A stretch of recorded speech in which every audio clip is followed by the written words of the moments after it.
पागोड़ा थाना इलाके में 24 घंटे के अंदर मां और बेटे का अवस्था बराबर हुआ है। क्या पूरा मामला रहा है और क्या कार्रवाई पुलिस द्वारा इसमें की गई है? देखिए, आप सभी अवगत हैं, ये मोड़ा तिरिया गांव थाना पागोड़ा का प्रकरण है। यहाँ परसों मॉर्निंग में एक महिला के शव बरामद होने के बाद सूचना मिली थी। हम लोगों ने जाकर के वहाँ सारे एविडेंस वगैरह कलेक्ट किए थे। उसके बाद उसमें जो वैधानिक कार्रवाई है वो की जा रही थी। उसमें हम लोगों ने एफआईआर दर्ज कर ली थी। उसके बाद कल मॉर्निंग में फिर एक जो जहाँ पुराना घटनास्थल था उसके 500 मीटर की दूरी पे एक गन्ने के खेत में, जो सघन गन्ने का खेत था, उसमें एक 12 वर्षीय 13 वर्षीय बच्चे का शव मिला। और उसके बाद ये बड़ा प्रथम दृष्टया पता लग रहा था वहाँ पर कि ये दोनों जो डेड बॉडीज मिली हैं इनमें कोई ना कोई संबंध है। हम लोगों ने गहराई से हमारी टीमें लगा के छानबीन की। इसमें ये घटना हम लोगों ने इसका खुलासा किया है। इनफैक्ट ये जो डेड बॉडीज़ मिली हैं दोनों माँ बेटे की डेड बॉडी थी और ये दोनों पास के गांव मोड़ा की रहने वाले थे। और ये एक जसराम नामक व्यक्ति, जो महिला है उनकी पत्नी थी और जो लड़का था उनका बेटा था। और ये जसराम और उसका भाई जयराम, यानी जो महिला मृतका हैं उनके पति और उनके देवर, इन दोनों ने मिलकर के इस घटना को अंजाम दिया है। इसमें हम लोगों ने जो उसका देवर है जयराम, उसको गिरफ्तार कर लिया है और जसराम अभी एट लार्ज है और हमारी टीमें लगी हुई हैं, उसको भी बहुत जल्दी हम लोग गिरफ्तार करेंगे।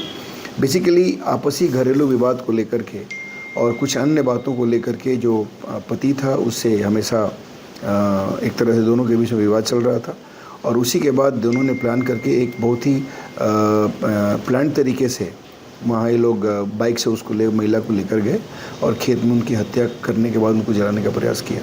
तो इस दोनों अभियुक्तों में से एक जो देवर है उसको गिरफ्तार कर लिया है और जो पति उसको बहुत जल्दी गिरफ्तार किया। सर, विवाद जो आप बता रहे थे क्या था वो विवाद आगे?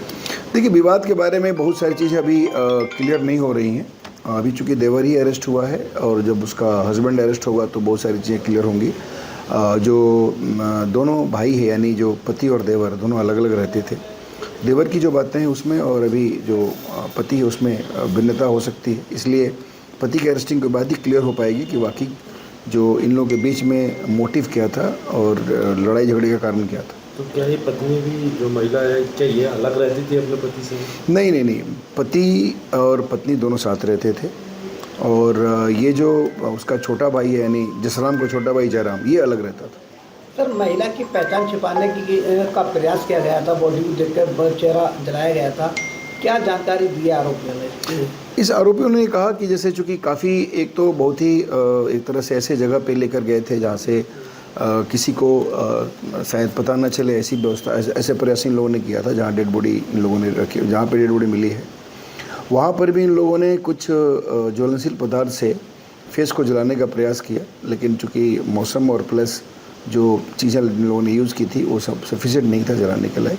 तो ये जो बॉडी है उसको डिसफिगर करने का और एक तरह से एविडेंस को डिस्टॉर्ट करने का, एविडेंस छिपाने का प्रयास दोनों के द्वारा किया गया। आरोपी पति को गिरफ्तारी के लिए कितनी टीमें काम कर रही हैं? 3 टीमें हमारी लगातार लगी है। एक को गिरफ्तार किया गया है, देवर को, अभी गिरफ्तार हो जाएगा। आपके राज्य की खबरें, आपके शहर की खबरें सबसे पहले जानने के लिए देखते रहें अमर उजाला।